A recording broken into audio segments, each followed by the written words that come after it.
Can you hear me? Yes, now we can continue. Eh, Well, I was saying that it is unfortunate that when people comes out to call or to hold their government to account, they're being labeled as tribal. It is not our liking. It is the constitution that dictates that the government must be held to account. It's the constitution that dictates that a government must be transparent. It is the constitution that dictates that a government must be guided by the rule of law.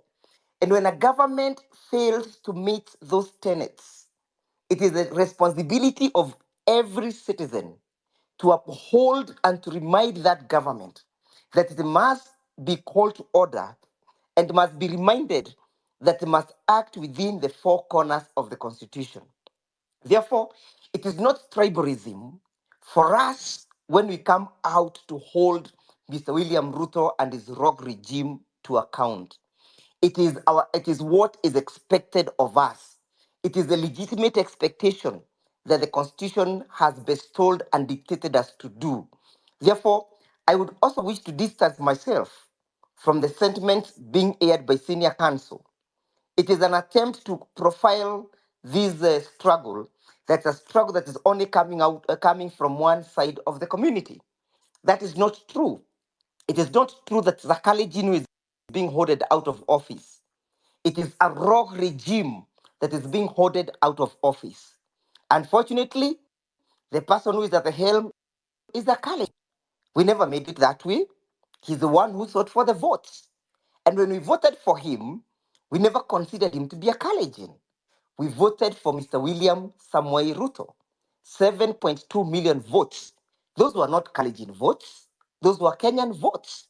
And therefore, any person to attempt to hide behind the mantra of tribalism is a person who has lost the script. We cannot then be told that a particular government was not held to account because it was a government that was constituted of Kikuyus. They were lucky that we had not tasted the waters of freedom. We have now tasted and drunk from the well of freedom. And the well of freedom is quenching our thirst. And we cannot quench our thirst and hide behind the veil of tribalism. If Mr. Kenyatta was lucky that this was not there by then, let him come back and attempt to do what Mr. William Ruto is doing. We'll still rise up against him. I was critical of Mr. Kenyatta when he was the president. I was still speaking that the constitution must reign supreme. I was still saying that the people are sovereign. So nobody should label us tribalists when we call Mr. William Ruto to order. We don't care whether it's a Kikuyu, whether it's a Kalenjin, a Luo, or whoever script and creed he comes from. Our constitution is the guiding cardinal north. It is the one that has given us the responsibility to hold governments to account. If you feel that you do not need to be called to order, shape out. We'll not be here tonight. Most of us would be asleep, waiting to face tomorrow. But we cannot sleep when Kibet is not easy. We cannot sleep when Muteti is not easy. We cannot sleep when Billy is whereabout is not known. So when they attack one of us, they attack all of us. Kibet is not a Kikuyu. Kibet is not a Luo. Kibet is not a Kamba. Is not a Mijikenda. Is not a Makonde. Is not an Indian. Is a Kalenjin. So this rogue regime is a regime that does not choose which tribe or creed you come from, which ethnic extraction you come from. A rogue regime is a rogue regime for all of us. And therefore, we must face it and call it out that this is not a Kalenjin regime. It's a regime that is rogue being led by a Kalenjin. If he was keen enough, he would have held his dogs and called his people to order. He would have reminded them there is a constitution. If Kibet committed any crime, there is a court of law. If Billy committed any crime, the court of law is there. If Muteti committed any crime, there is the rule of law and there are courts and procedures. But you decided to abduct them. You cannot abduct them and expect us to remain silent. We must express our rage, our anger, and our hatred for this regime in the highest voice that we can manage to attain. Therefore, I distance myself and call people out to demonstrate to any person who does not believe that this is a call for freedom to come tomorrow and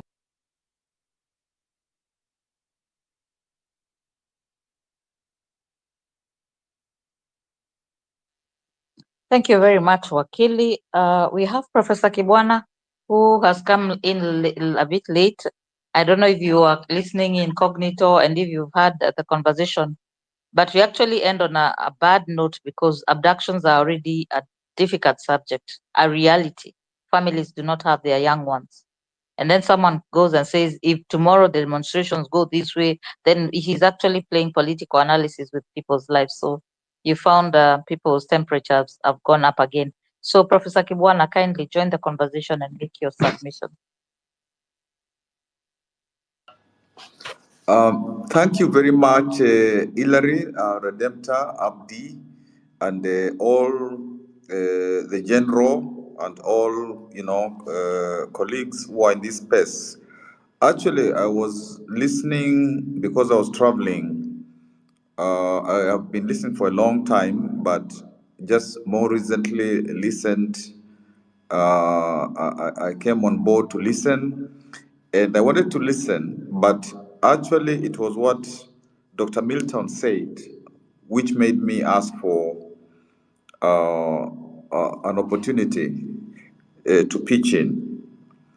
But let me say, before even commenting on that, let me say, as Dego and Dr. Milton very ably explained, Article 3 of the Constitution says every person has an obligation to respect, to uphold, and to defend the Constitution. So, apart from the Constitution elsewhere giving us, the right to demonstrate, to picket, to express ourselves, and all those political and civil rights, this Article 3 is very explicit that when you demonstrate uh, in defense of the Constitution, that is what a citizen is asked to do. And because of what happened, the bloodshed, the freedom lost, the lives lost, for us to get the 2010 Constitution, which is said to be one of the most progressive constitutions in the world, one of the cardinal duties of a citizen in Kenya is to defend it. And if anybody wants to trash it, then our 3 says they are actually attempting to establish a government otherwise than in compliance with the Constitution, and that is unlawful. And it means that actually where this government is going, it is trying to establish a government otherwise than in compliance with this Constitution.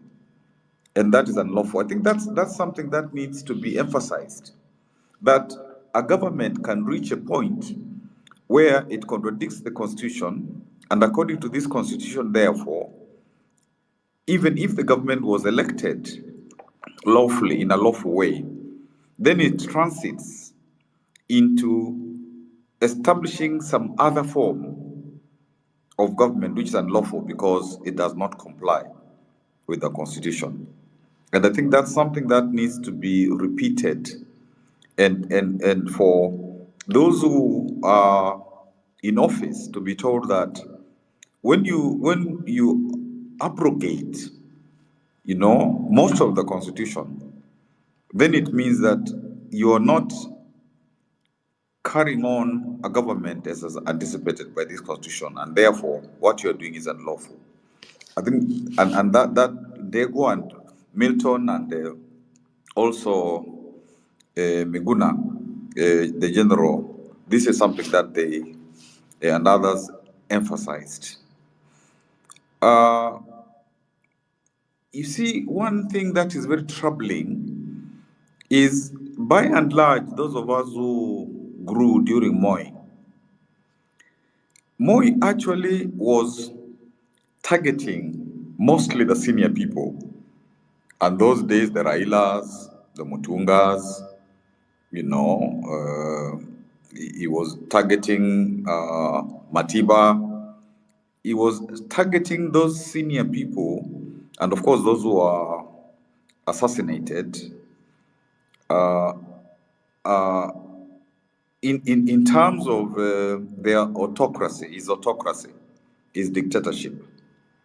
But now, what is happening is the current government and its leader is targeting young people, and more or less some of them like children, you know.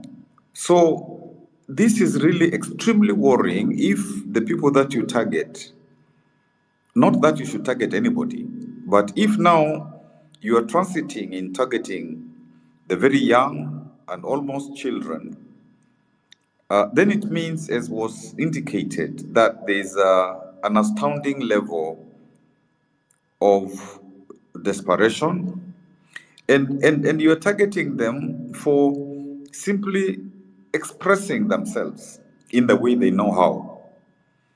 And in countries which are said to be democratic,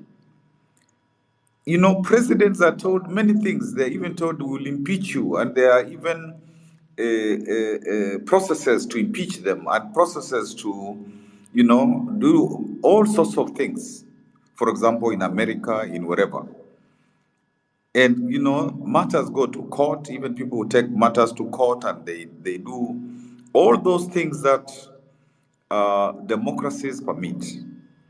And that doesn't mean, therefore, you abduct kids, you kill them, you do all sorts of things, you arrest them, you do all sorts of things.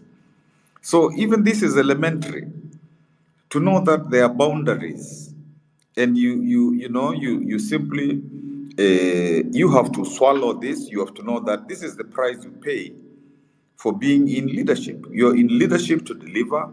When you're not delivering, people will tell you that. It should make you improve. But you don't now declare war against them.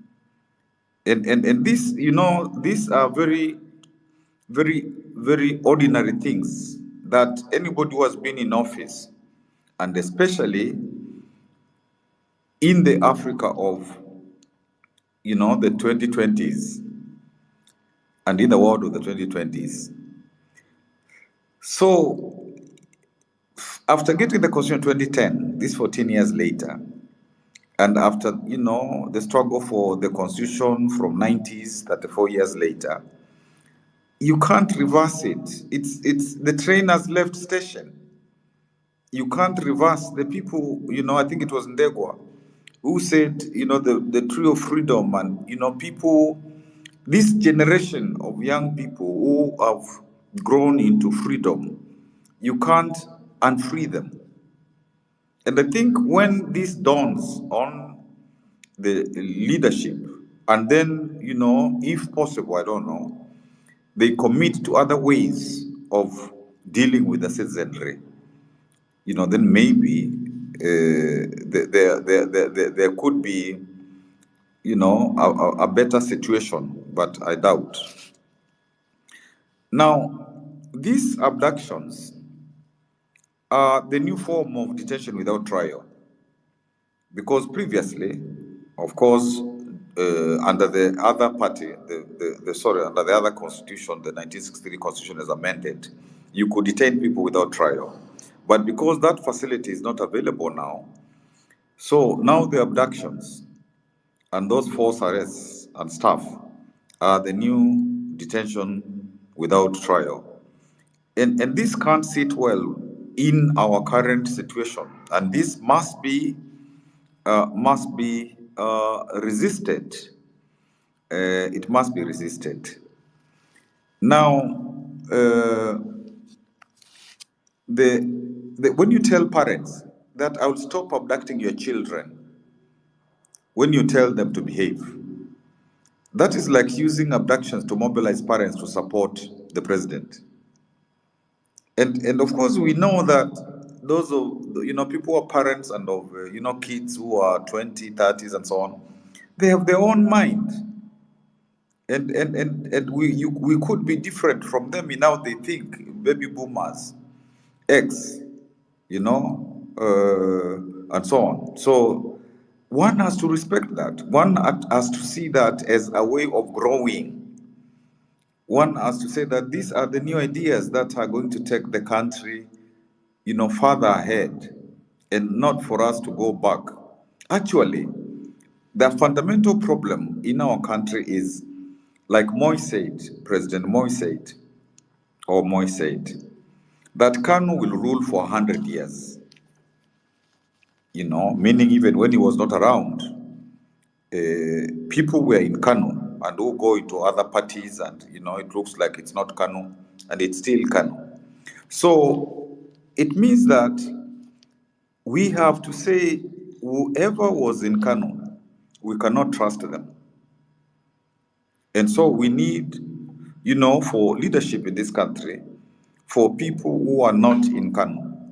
Because we have learned that all those, even when they go into different political parties, when they are challenged, they come together, they regroup. And just to make two other points, one about Raila and another one about the judiciary, the thing that made me actually ask for the mic. Because Raila said that it is primitive to abduct young people. Since it is continuing, since it has not ceased, he should withdraw his ministers from the government. Because if he was to do that, we would say, yes, he meant what he said. That is what he should do. That is the honorable thing to do. And still, we continue to tell the president, and I was told by Miguna said, Ruto, that please leave these kids alone. And even the youth bill that is being brought is not a youth bill which is going to help young people at all. Let there be proper thinking about what is it that is bringing the young people to this level. Their, their disempowerment, their unemployment, their loss of hope, and all that. That's the issue. You don't, treat them as if you are the one who has a problem, when it is them who have, all these problems. So, what we must tell Raila is, you said it is primitive to abduct kids. Therefore, since it's continuing, and as it continues, then the honorable thing for you to do is to withdraw the Johos, the Oparanyas, all those fellows from government, so that we can believe in what you said. Now, for the judiciary, I must confess that I taught with Nasir at the University of Nairobi. Even in his 20s, he became an acting dean. He was elected an acting dean of the Faculty of Law when he had just started, teaching. And I want to say here that professionally, I have professionally, as we taught and so on, this is somebody that I, was, and I can say is somebody who has been a friend. I taught him. I taught Harvey, as well, and he was president. He was my president of Law Society of Kenya. But, and this is a big but, underlined in red, if this judiciary has been, it helped to get the BBI case when these political people wanted to change the constitution without, to change it just to suit them. The judiciary stopped that, the BBI thing. The judiciary, stopped these finance things, the housing thing, but of course, the 2023 came back. The judiciary recently has said that the university funding model is not the correct thing, and has said that should not proceed because it is getting many students out of education. Now, if you compare the judiciary, which is doing these things, and of course, one is not saying that there aren't corrupt people in the judiciary. And there are ways in the judiciary. If you believe that there is anybody who is corrupt, then you just proceed against them. You name them. You name them, and therefore, they can be, whether it's the Judicial Service Commission, whether it is in the courts of law, you do that. All those ways, and even their own internal systems, whatever it is, you do it so that then we can discuss, individual people. So I think that is really, what it is to be done. Now, if Martha Koome gets out, others get out, and we know that already the executive is held hostage. We know that the legislature is held hostage. Therefore, now what guarantee is there when a new judiciary is being, those at the top are being appointed? What guarantee is there that there will be people who are anti-juris pesa? Obviously not. And the idea is to hand out whoever is in the judiciary at the higher echelons and then replace them with pliant people, And so it means that there is now all the arms of government will no longer be available to help the citizens. It will be the citizens squarely against the government. So I really wish that, particularly through the Law Society, I think that there can be more sobriety, and this matter is discussed, candidly. And even I think one of the big spaces should now be just on the judiciary. One of these spaces where, some of these, like today, Hillary, should be on the judiciary, because we can be led the garden path, and we abort what is residual in terms of, once in a while protecting our citizenry. So this is really, with a lot of respect to Ahmed Nasir, because this is somebody, we taught together for a long time, and, somebody who, you respect people, but then friendship also means that you tell somebody this is a slippery, very, very slippery path, very slippery path. And therefore, uh, we hope that somehow, I don't know how, but particularly Raila, who said that these abductions are primitive, since they are still continuing, for him to say, I will not participate in a government where primitive things are getting done. And I yield. And I thank you very much. And I say, Happy New Year. Well, it can't be happy. Let's get into next year.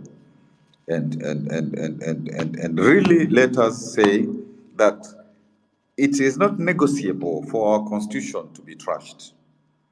And whatever must happen so that we ensure that our constitution is respected, that, because if you can't respect the constitution, then you can't rule. And I yield. Thank you very much, Professor. Before you leave, I have a small question for you. And also interestingly, this is the same this is the same institution that got this regime in power. I don't want to dwell on that. My question is this: in other countries, because of racism and everything that goes on, we've heard of hate crime. It is becoming apparent that this regime really hates the Gen Zs. They don't seem to target the millennials, because in these abductions there was no millennial. And if you go to X, the timelines, everybody posted that image, but yet everybody who was abducted as a result of this image is a Gen Z. Does this regime hate the Gen Zs? And is there a law against hate crime here?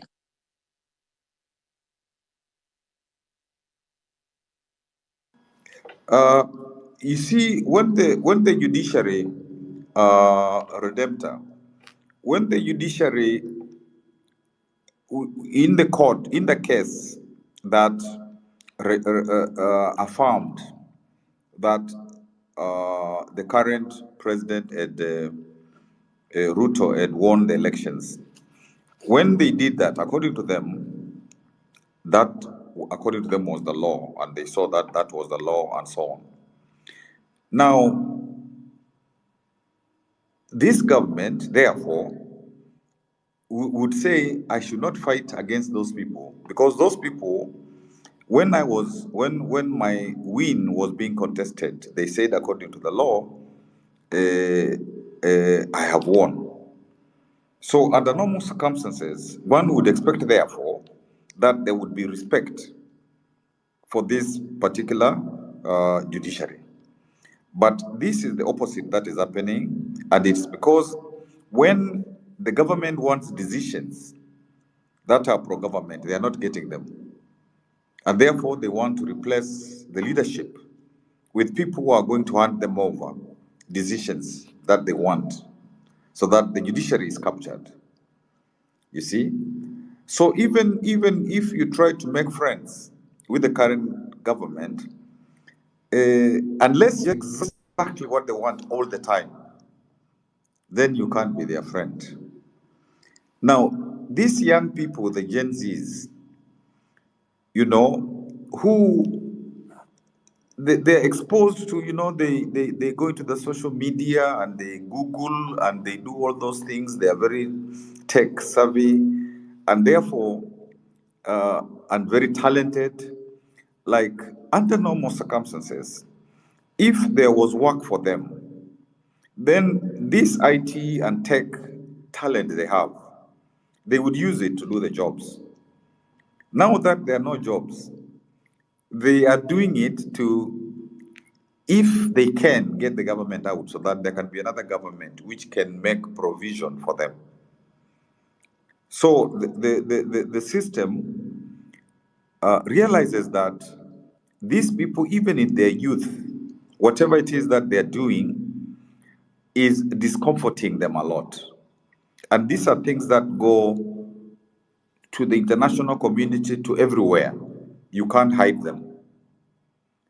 And indeed, the younger people in many countries, when countries are crying for change, sometimes these guys don't sense danger easily, and therefore they volunteer to do what is necessary to see that the change comes.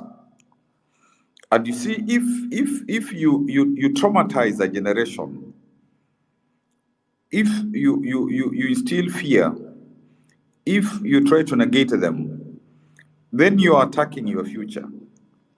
Because these people will grow up saying, okay, you guys, you can put us down now, but our time will come. And so it is not something that you do, because it's just like in the family situation. You may be a parent who is abusive and all that, and then later, when the kids grow, then, when you want them to help you, they don't. So I think that's bad strategy. The strategy is really to ask, what's the problem? And the problem is youth and disempowerment, youth unemployment, all those issues. So you address that if you can. So it's unfortunate that these young people are being targeted because they can come to town, they can do, whatever. And just to say that, tomorrow, as Miguna said, people have to be very, very, very careful, very protective of each other, because there is the constitutional right to demonstrate, to picket, to do all those things. So it's not something illegal, and it's in defense of the Constitution. But good strategy, good organization, so that, something is properly mobilized. Because even the levels of the Gen Zs are not the levels that were there in the 90s. The NCC, where I was, part of. This is higher stuff. So it's important to always organize properly, so that, you have people and it's not easy to kind of make those funny arrests and do stuff like that. So that, for me, that is what I would say one has to prepare, so that really when you have your show, then it is a real show, so that it's not quickly dispersed, and then when that happens, then they say, you see, it's just a few people, and the point which was made about Kibet, if if first of all, there is no government which is a government of one tribe, because if there's like 3,000 people who are top in this government, all those can't be Kalenjins, and to say that it's a government of Kalenjins really misses the point, because they are all, manner. Some groups might be more or whatever, but it's, from all this, that ruling class from all over all over the place. And if it was a Kalenjin government, I would imagine Kibet would have been called and told, we can give you a scholarship to somewhere. Please don't stop doing this. But it is that those Kanu guys and guys who want change. I have taken quite a bit of time, but I felt, because of really what my friend Ahmed Nasir, and I'm saying that because we really come a long ways in terms of University of Nairobi in the, was it in the 80s or 90s? With most of the, most of Smoking, Gito Mugai, all those people that one taught, and once a teacher, you really, you get unhappy when certain things come from people that you have really, you taught, and so on and so forth. I yield. And Getting sorry, just finally, Redemptor. the hate crime. Yes, finally, very finally. I think we need to be careful about, like that conversation about, I feel nothing. The nothing are comments. I feel them. I feel them. I feel them. And also what Hillary, said, that let's not extend this conversation, but just to be careful that we don't start fighting each other and fighting each other and making it harder to do common work. And common work is necessary, because if there isn't common work going forward, then that will be the best for the current government, because they will have us for dinner or for breakfast or for lunch. I yield. Thank you, Professor. I really agree with you on your remarks on the very deep-seated grievances with our youth in Kenya. I think this structural injustice, where they are rooted in economic inequalities, ethnic marginalization, or weak institutions, have persisted for too long, I think. As you have pointed out, while the energy and passion of this young generation is commendable, we must acknowledge a lasting change demands more than just street action, I think. It requires structured leadership, strategic alliance, willingness to engage in a dialogue even with those who may disagree, I think. I think our shared history reminds us that progress has always come through a combination of pressure from below and from up, and this is the ideal of finding a pathway to address these grievances. Thank you, and I yield the mic to Redemptor again. Professor, what you needed to share with people is there was a group of abductors or harassers who are called Kanu Youth Wingers. Only they didn't have Subarus and pro boxes and guns. But honestly, I still need to know if there's a hate crime in this country. Just yes and no. It's a very brief answer for that one. Then maybe it can put my conversations in context. Professor? Hate crime. You mean the government hating young people? Yeah, or even if a group of people, even the tribal thing is being escalated in another level. I think Redemptor and colleagues, comrades, uh, when Ruto goes to Raila and goes to UK, etc., there is no tribalism there. When it's time to work together to secure interests, there is no There is no tribe, there is no Kalenjin, there is no Luo, there is no Kikuyu. But this leadership will go and tell the people that when we are voting, you are Luo, you are Kikuyu, you are Kalenjin, you are whatever. Let's try to get into coalitions on basis of tribes. They'll say that this is the party of our tribe. You know, stuff like that. So they manufacture negative ethnicity as far as their followers are concerned, but they themselves, you know, are that kind I was talking about, that ruling class, you know, which is very knowledgeable about their interests. So that is, you know, one of the things that we must overcome is that question of this manufactured negative ethnicity. Because if this is not, this is not dealt with, whether it is 2027, before 2032, whatever, the people, particularly in the rural areas, will continue to be told that it's our time, it's the turn of our tribe, and all that. And yet, even after that, there is nothing coming to them. Even these handouts, people are given, you know, 200 shillings, 100 shillings, sometimes 50. You know, if you are more influential, 500, 1,000. And after that, for 5 years, there is nothing coming to you. There is very little coming to you. So those handouts, that negative is necessary, because these guys, they know that among themselves they are one group. There is no difference in terms of, you know, ethnicities, but they can percolate, you know, ethnic stuff, and the people buy it, and the people suffer.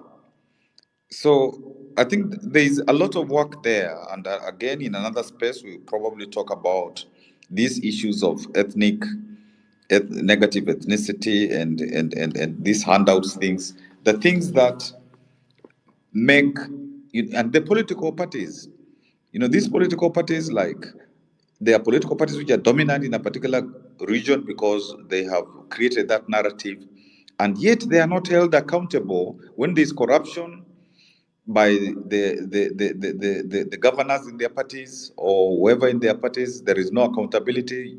They are not, you know, it is like the political parties have no role after elections, and they can't also be held accountable. So those are issues that we will discuss. I don't know whether I have answered, tried to answer what Redemptor asked me, and I yield.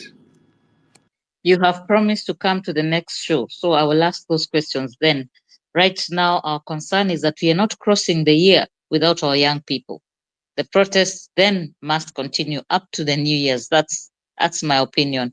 Fear not. We are at the top of the hour, Redemptor, so I think we have to get going for the last speaker, and then we can do closing remark. Thank you. Yeah. So KD, kindly. KD, unmute your mic. Maybe after KD, Redemptor, if you give me a minute to say something to what you were asking, Prof, just to share my thoughts in a minute. Okay.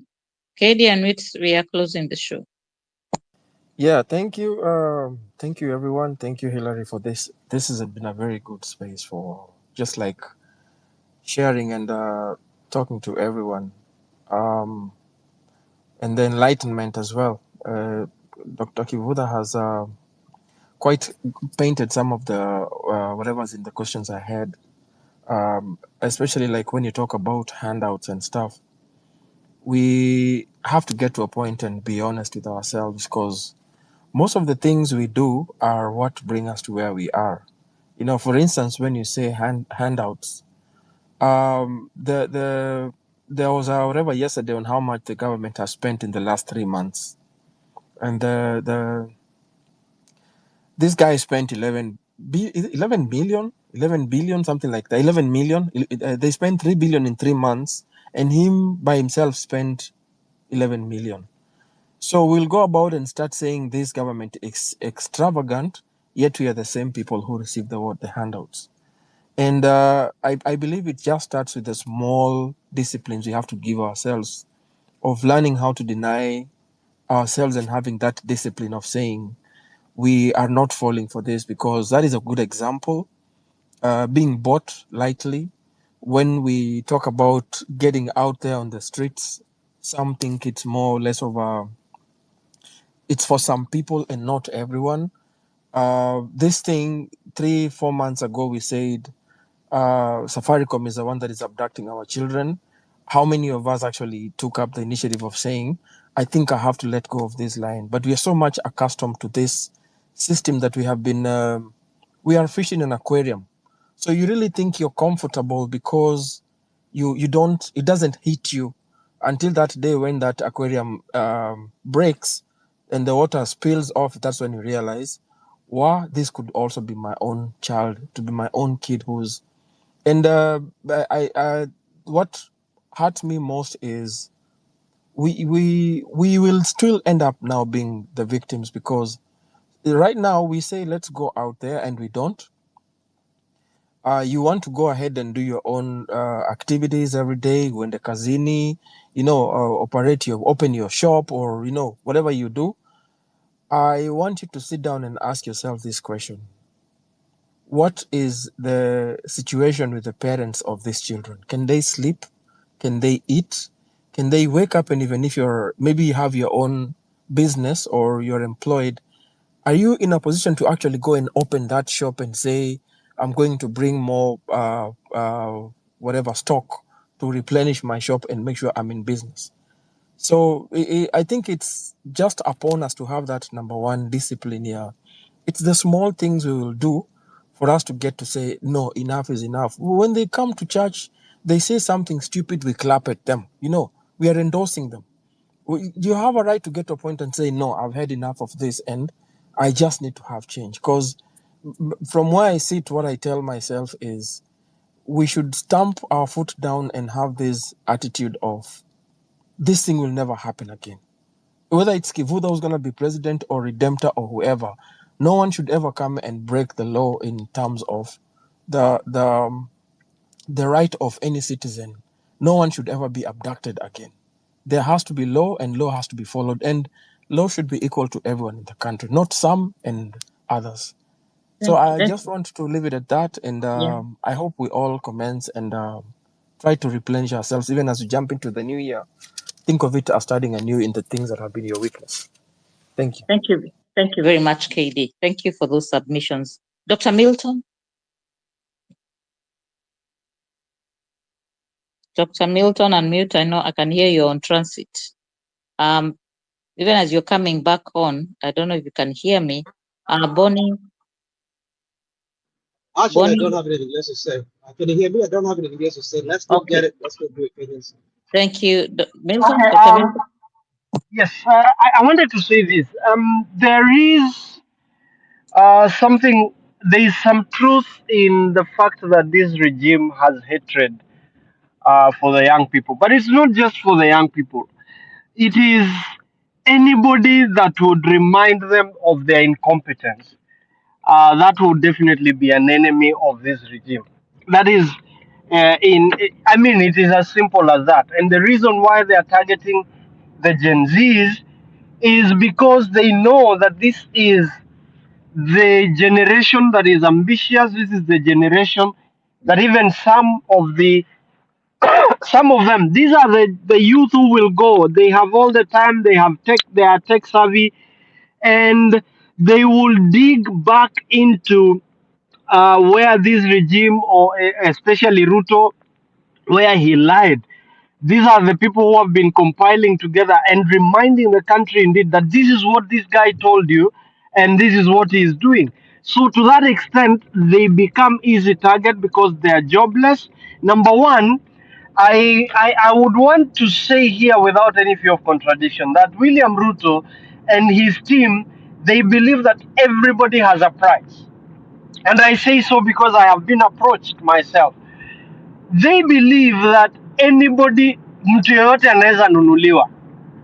So they target these young people and they make their life impossible and then make them an offer. So when these young people are made an offer, it has become impossible to make offers to them in the numbers that are coming out. So they are getting frustrated and they are therefore now targeting them for intimidation, number one. And to make that clearer, they are now going to the parents and telling their parents, look, we are dealing with these young people if you don't talk to them.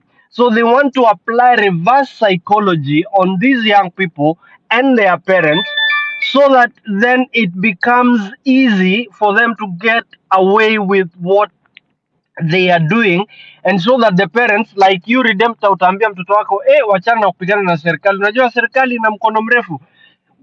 Because this generation, the Gen Z, doesn't have that fear that we, the millennials and those before us, grew up with. This is a generation that will tell you, hey, daddy, apana, this one you. And that makes William Ruto extremely uncomfortable because he is a control freak. So he can't take it. He has such a soft, a thin skin that, by the way, those who know him directly, they can tell you he doesn't take no for an answer. He doesn't think no is a complete sentence.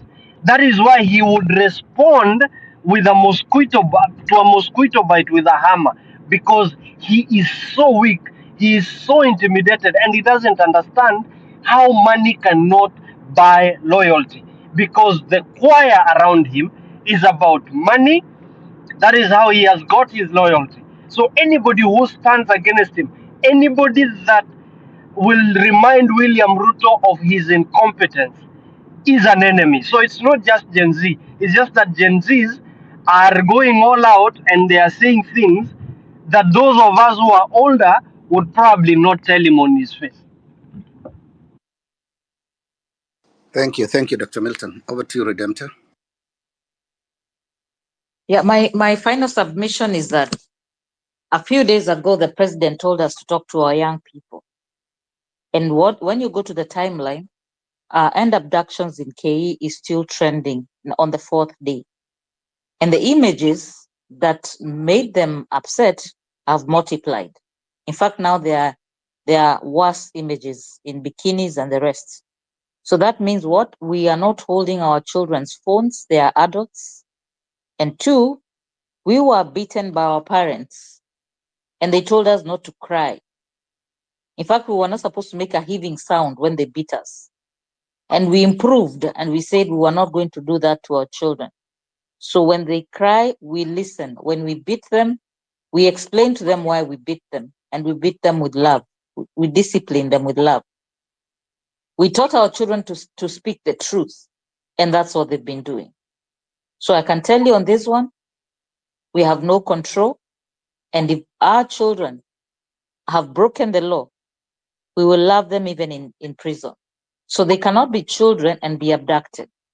If they are children, they should be in juvenile by now. I have a lot I would want to say, but the same way you addressed our children, we would also want to address your mothers and your wives.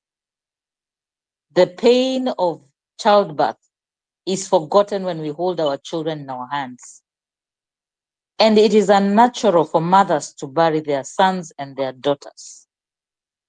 So we appeal to the women of the first 47 counties and the women in the highest office. We appeal to you. We would like to see statements coming from your offices in the next few days. And in as much as people are saying tomorrow is going to be successful or failure or roads will be closed, when COVID came to the world, it was a pandemic, and they said we cannot come to Nairobi. There is a pandemic right now. We are in a bad place, and maybe in the new year, people should not come to Nairobi, because Nairobi is a very dangerous place for their young ones. I'm just giving a hint that it is doable, because I think the people who are frustrating us, who are doing all those things, are less than 10,000 people. We want our country back. We want some sanity back. Those are my final submissions, and to thank everyone who stayed here for all those hours. And I thank Hillary for hosting the show, the co-host Abdi, Bonnie, Dr. Milton, Neto, I know you're somewhere listening, And for Professor Kibwana, thank you for listening in and coming to contribute when the topic demanded for your wisdom. And Wakili Ndegwa, thank you, and all the other comrades. Sorry, we have to close the show. Asanteni. Thank you, Redemptor. Before I give my closing remarks, I will give Advocate Ndegwa 2 minutes and Bonnie 2 minutes, and then we do the closing remarks. Thank you. Ndegwa, do you have? Thank you very much. I've listened to Professor and his wisdom, and I cannot agree with him more. And thank you for finding it worth to come and share with us. We are in a struggle, and the struggle needs, at least we have to redeem this country and regain back our freedom. This is a fight against impunity. Is a government that has rogue. Is an individual who gives not in the rule of law. We must commit ourselves to restoring the rule of law in this country. If we restore the rule of law, these abductions will be a thing of the past. If others will be a thing of the past. If we restore the rule of law, one will understand that they are free, that there is something called freedom of expression. If we restore the rule of law and constitutionalism, somebody somewhere will understand that there is a freedom of consciousness. Someone will understand there is freedom of consciousness. Unless we restore the rule of law, this country will go to the dogs. It is the rule of law that is in this country. It's a breakdown of the rule of law that individuals can conduct themselves in such an impunious manner. They have shown contempt to us. They have shown contempt to our constitution. They have demonstrated contempt to our sovereignty. And we, the people, being the sovereign, we must come and restore the rule of law. Article 3 must mean something in our lifetime. Article 1 must mean something in our lifetime. Article 10 of the Constitution about the values and the principles of governance, the rule of law, the people's participation, democracy, human rights, equity and equality, accountability and transparency must at least mean something. Unfortunately, those conditions mean something when Mr. William Ruto is at the helm. So we must first of all deal with the cancer that is ailing this country. Time and again, I have said that we need a precise political surgeon who is going to steer this country back to the path of the rule of law, put the country back on rail, to the doctrine.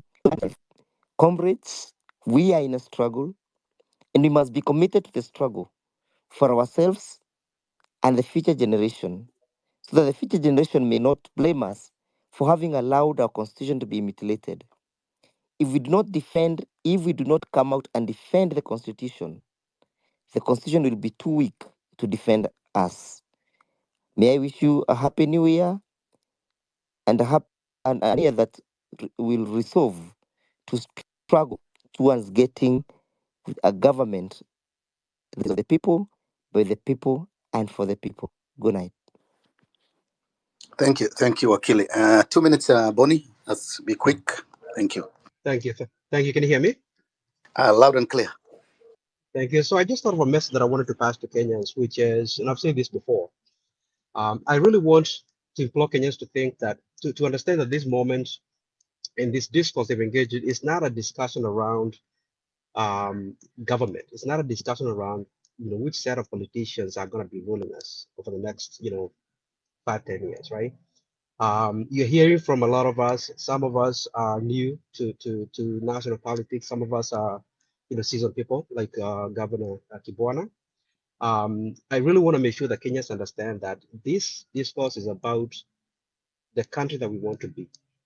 The reason why we're urging you to vote tomorrow is to help shape the character of your country.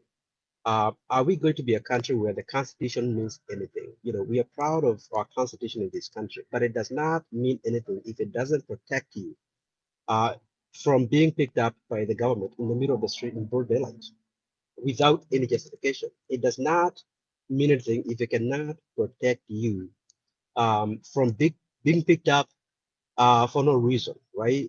A constitution does not mean anything if it does not really serve citizens.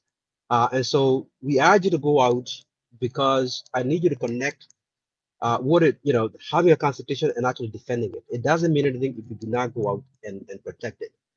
The other thing I want to point out is that, all of us, outside of these spaces, we are doing other things to help advance the public good, right?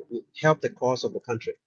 Um, all these things are important, right? So I spend a lot of time, for example, researching and publishing my analysis about how your government is behaving or misbehaving with public funds.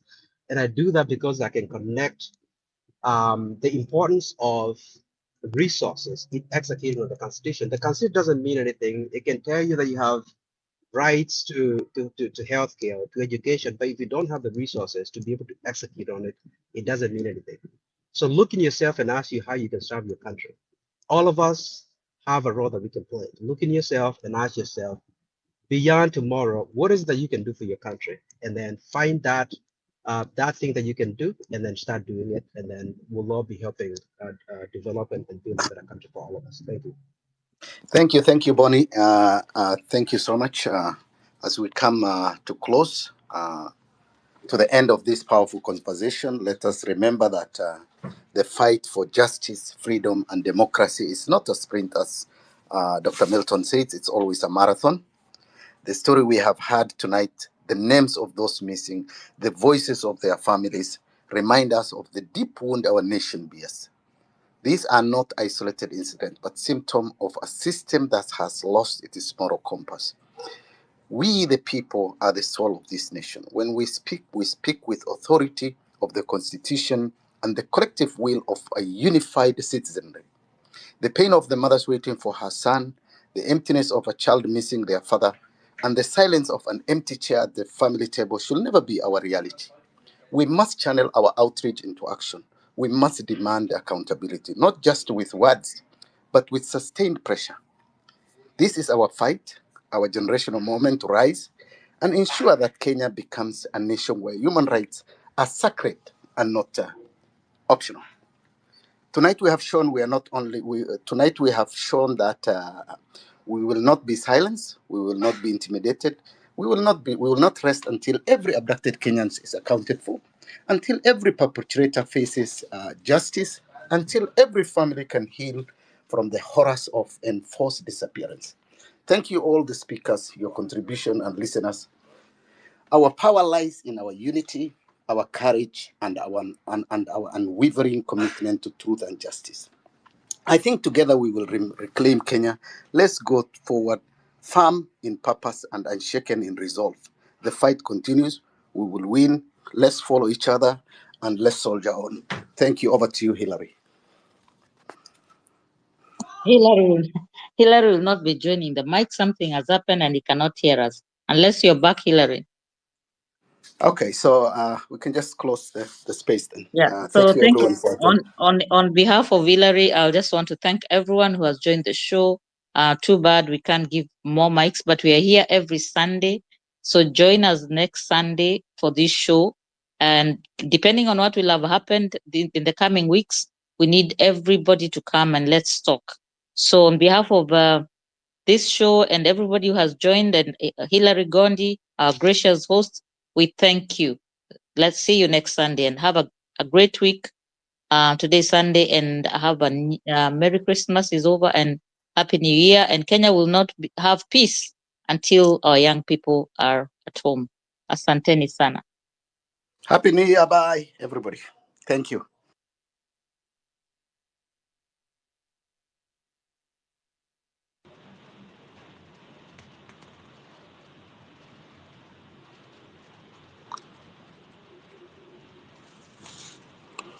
Kwa street kesho, mambo ya Happy New Year hiyo ni baadaye. Street kesho.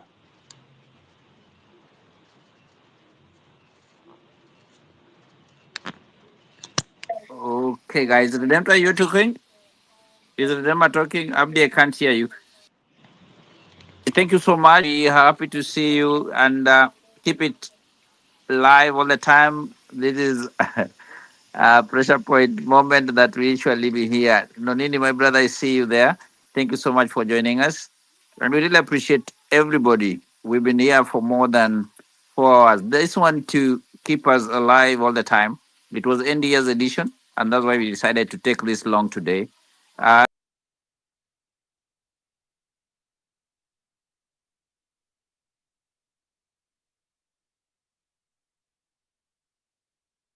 Sunday of the year and the month of December. We really welcome you in the next year that things will roll up well and except uh, be watchful. There's more is coming around the table. Ronyo, I don't know what you want to say, but thank you so much, guys. Have a blessed night, and let us meet at CBD in the morning. Thank you and bye. God bless all of us, and may God take care of us till we meet again on Sunday, the same time, same platform, and with the same spirit. God bless you all. Bye.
we should be thankful that maybe he got one or two spaces.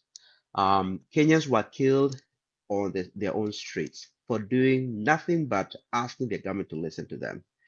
So we should be thankful that over 60 Kenyans got killed. Kenyans are getting picked up in the middle of the streets today, like we're in North Korea, as though our constitution doesn't mean a damn thing, right? None of us, none of us that are in Nairobi or in other cities can actually guarantee anyone that we're going to spend the night with our families today. As long as you seem like you oppose the government, as long as you seem like you're not thankful, you're not appreciative enough of the government, you're not guaranteed to spend the night in your own home. We should be thankful for that. Anyway, let me stop there. But I think we should all start writing down things that we should be thankful for to this government for being so gracious to us. Thank you. Thank you so much, Bonnie, for that. Yeah, since we started this conversation and we have seen the promise that they gave the people, there's nothing at all. We are seeing just the opposite. They're doing the things that they say that they will not do, is what they're doing. And that's where we rotate our conversation. And thank you so much, Bonnie, for being with us all the time. I want to welcome Wanjiru. Wanjiru, you share the link because of, after two speakers, I'll welcome Daktari to give his open remarks and also give us more way forward, being the last Sunday of the year. As we start next year in a couple of days, what are you going to do? Thank you so much. Wanjiru, go ahead. Thank you so much, Hilary. Thank you, Abdi, and thank you all for the mic as well. Good evening, everyone. My name is Wanjiru. I just want to say something Bonnie has said, things to be thankful about. I think one thing to be thankful about William Ruto is the fact that he has managed to unite all Kenyans. It's no joke, he has united us in a way that we are all united against his bad governance. We are united towards good governance. We are united towards one Kenya. We are united towards I can say redemptor here, redeeming our country. I think it's time for us to realize how this year has been a very fruitful year.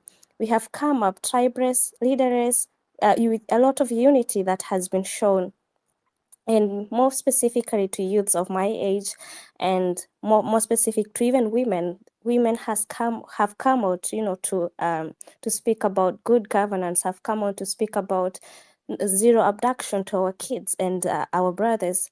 This has been one of those toughest years. As much as we're speaking about these the idea of edition, it has been one of those tough years, but I'm super grateful that I have come out to be a very strong person. I have no fear. I am readerless. I'm fearless. I am super thankful for that. And another thing I want to speak about is the abductions, and of course the fact that the president, with all good comrades, he's not my president anymore. I just don't understand how he can go on public and say he's the person in question abducting. The police said they are not involved in the abductions. And Mr. Ruto comes out and says, if you respect me, I will not abduct you anymore. Meaning, he is abducting us for which reason? For zero reason, to be specific. So I would also request us to actually put on the more hashtags on #end abductions. Let the community, the international community, know about it. Let's go to the streets tomorrow. Let's meet up and let's actually mobilize our brothers. Let's mobilize our parents to actually even say no to the vaccines that are going to start in January. January is like in 3 days' time. So we have to actually make sure our parents know no vaccine is happening. They have to make sure, and they have to know that the president himself, he said he is abducting kids. He's abducting young men. He's abducting vocal people. I don't know. He wants a society where we are, yes, sir, we are not in the military. We are not following orders. We are the one who put them there. We are the one who put him actually there. He has to follow us. He has to follow the citizens. He has to follow the will of the people. And the will of the people is stop abducting us. Will of the people is stop this nonsense of shisha, stop this nonsense of vaccine, stop this nonsense of Bill Gates, stop this nonsense of, things that are not actually making sense. Stop looting public funds. As we are speaking today, another 3 billion is going to be looted by him. Every other day he's looting 3 billion. We are saying stop it. It's time for you to actually lead the loom. Lead the loom. This is your country. The people doesn't want you to do that. And I'm super thankful to actually see also Dr. Miguna here. I know he has been vocal about the government, and I'm super grateful for that. He's one of those people I look at and I'm like, this is a super comrade, and viva to him as well, and viva to actually every comrade as well. We were not the people who are vocal. Come June 25, I wasn't that vocal. I was just sitting there on my TL relaxing. But every day I wake up, I'm like, no, Luto must go. Every day I wake up, look at the situation, Luto must go. The increasing of things that we're buying, the taxes that are getting misused. Each time he's donating 5 million to the churches. This is our public money. We cannot allow this to happen. It's painful. It's painful. During Christmas, how many families slept actually without having their parents, without having their kids?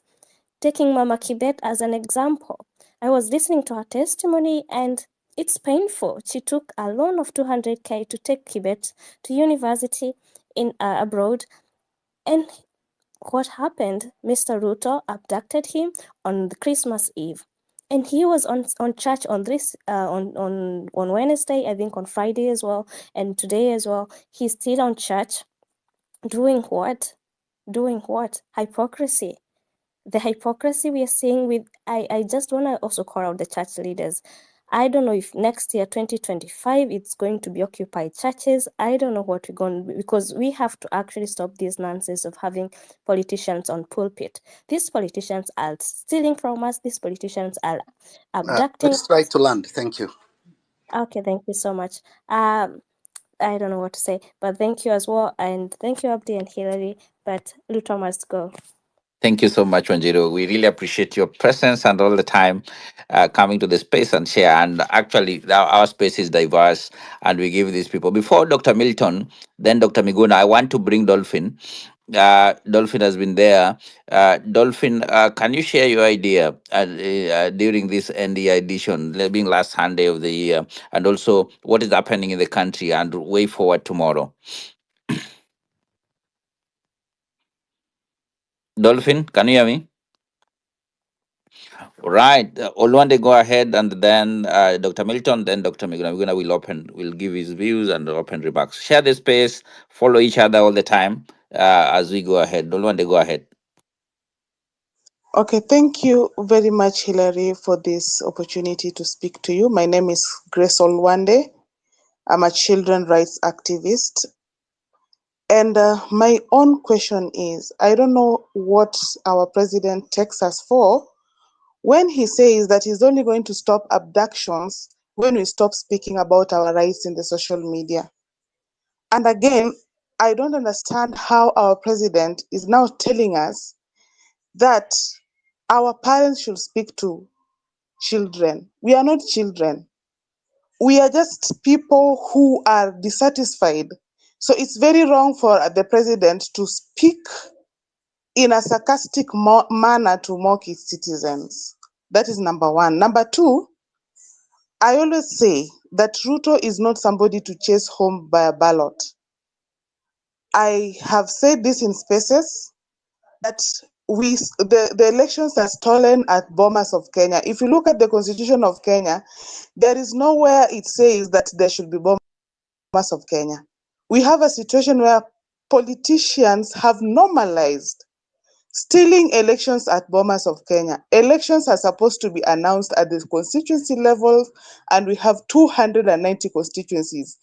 The results at the constituencies are final results. So those are the things we should be speaking about before we go to the next elections.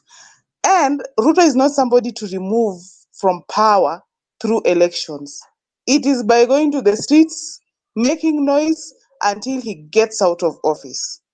Lastly, me tomorrow I'll be in the streets, and I want to urge Kenyans, tomorrow don't carry your placards around, or don't dress in a manner to show that you are going for those mandamanos, because I know tomorrow also Ruto will be there with his goons. So you just dress normally.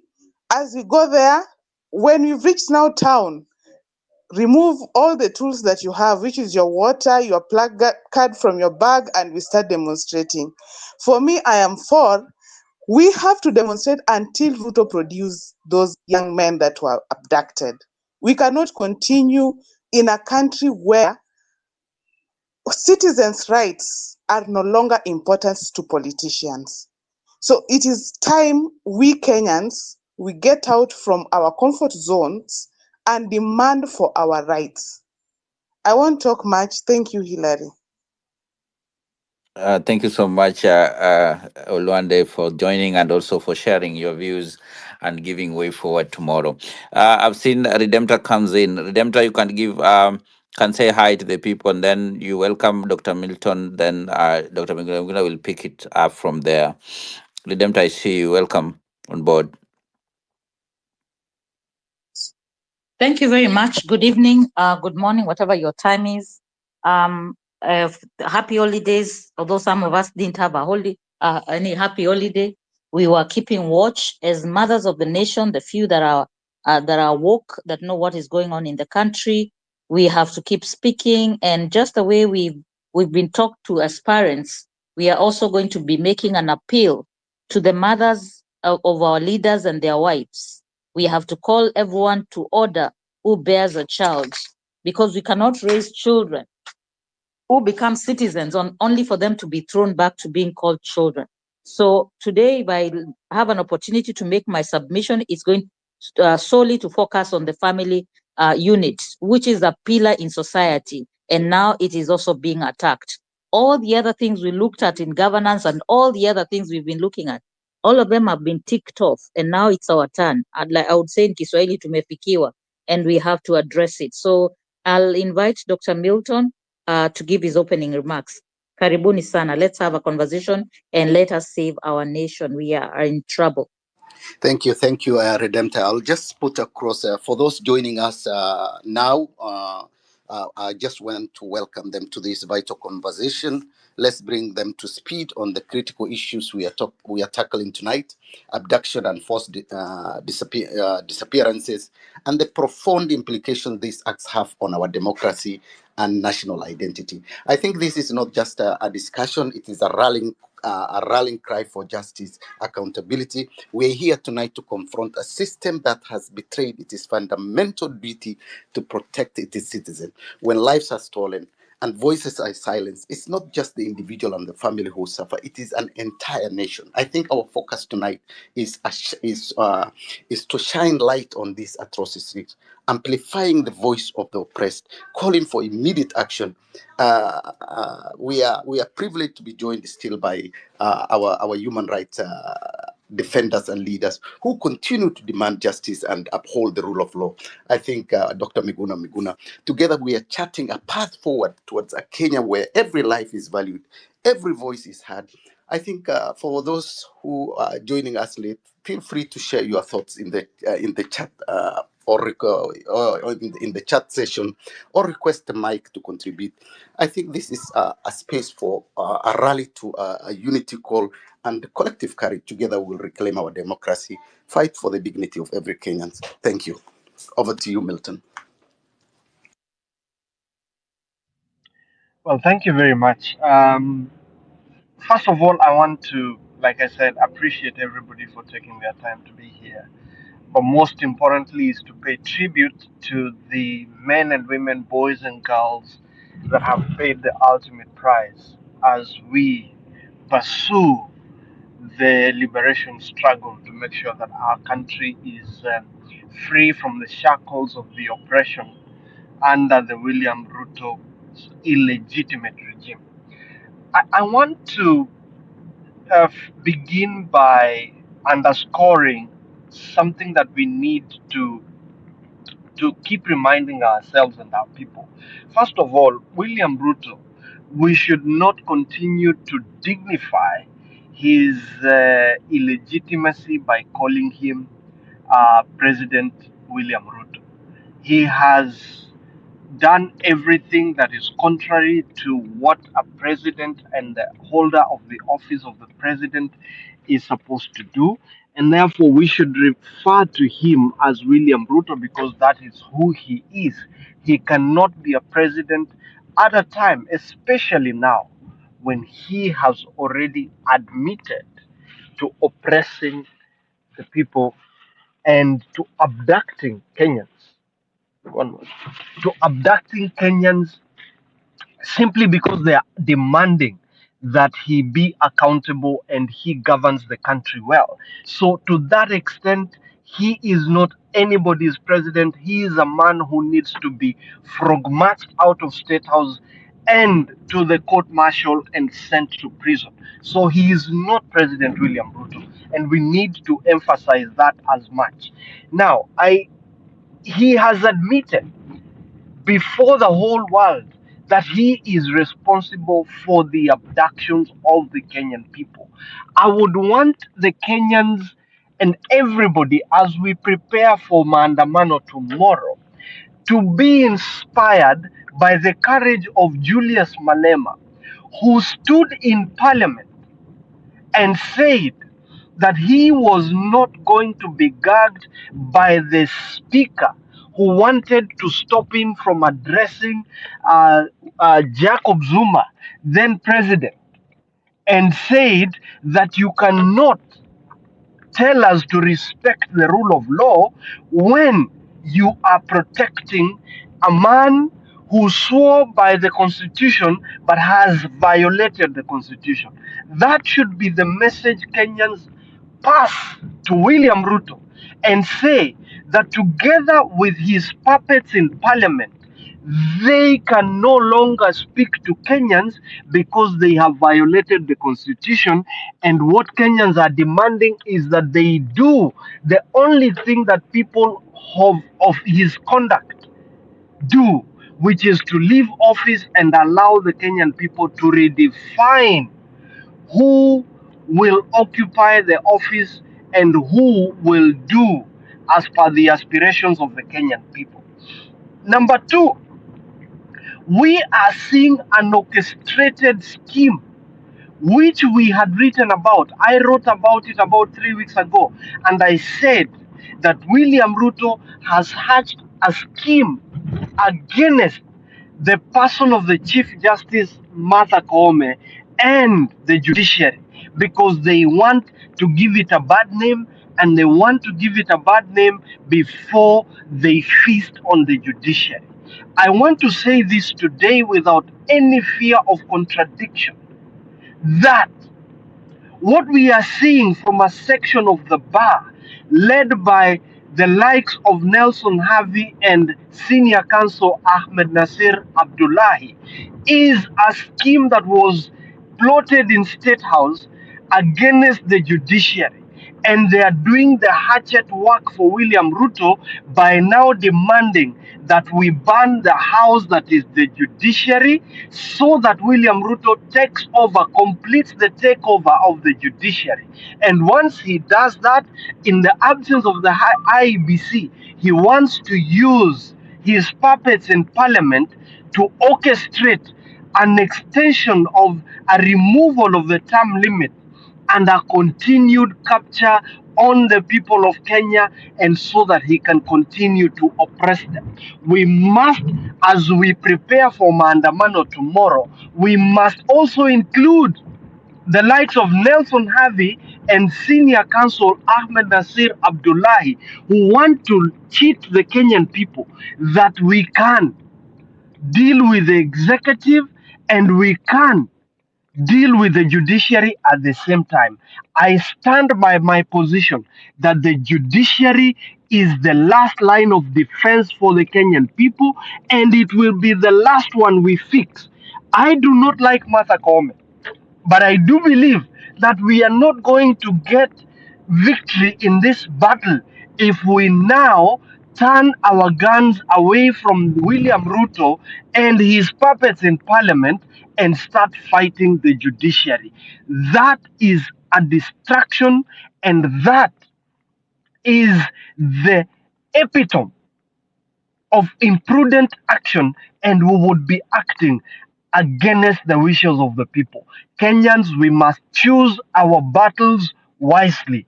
And at this point in time, we must reject the calls to attack the person of the Chief Justice and attack the judiciary, because it is the last line of defense for the Kenyan people. Before we score that victory goal, we will deal and fix the judiciary. But at this point in time, fellow Kenyans, we must trade our guns on William Ruto and his puppets in Parliament. As I land and drop mic, I want to say this, and I salute all those Kenyans that are saying that this fight has got to go local. We must mobilize people in the villages, at the clan, at the village level, so that the people will stand. And when they stand from that level, it will be the melting pot all the way to the national level. And I salute the comrades who have today declared, like we saw in Bomet, that William Ruto will be told on his face, even from his own people. And I also salute the comrades that are saying that we will target those individual MPs at their home and tell them, you're not going to eat our loot in peace. That is the melting pot, and that is how we are going to succeed. I drop mic and call that let us mobilize, let us share this space, let us follow each other, and let us sustain the pressure on Zakayo and Kasongo the looter, because he is not our president and we refuse to be blackmailed and to be intimidated. Viva!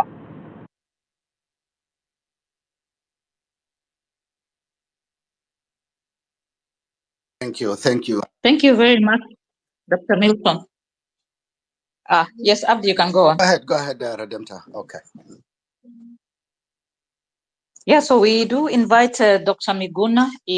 This is a special space for him as we close the year, because he did make the announcement that he will be addressing us. And so this is a time, and the topic today, of course, we're looking at abductions, but it's a culmination of many things that have been happening in our country. And we have gotten to this point where atrocities and brutalizing Kenyans has become kawaida, to the extent that people are saying, talk to your children. We do not have children. We have Kenyans. And so we want to hear what he has to say about what is going on. Karibu sana, Dr. Miguna. Thank you, Redemptor. Thank you, Hillary, Abdi, Bonnie, Dr. Milton, and everybody else. Welcome to this space. We are going to focus mainly on the abductions and the maandamano tomorrow. But I want to start by stating something that some of us have been saying for some time, but I think it's not yet it's not been absorbed fully yet. Number one, the Constitution of Kenya does not give the government any rights. I think a lot of people don't understand that the government does not have rights in the Constitution. The government only has responsibilities. So there are no rights. There is no right that Ruto or any of these ministers or principal secretaries or any of these people that are looting and terrorizing Kenyans can say the Constitution vests on them.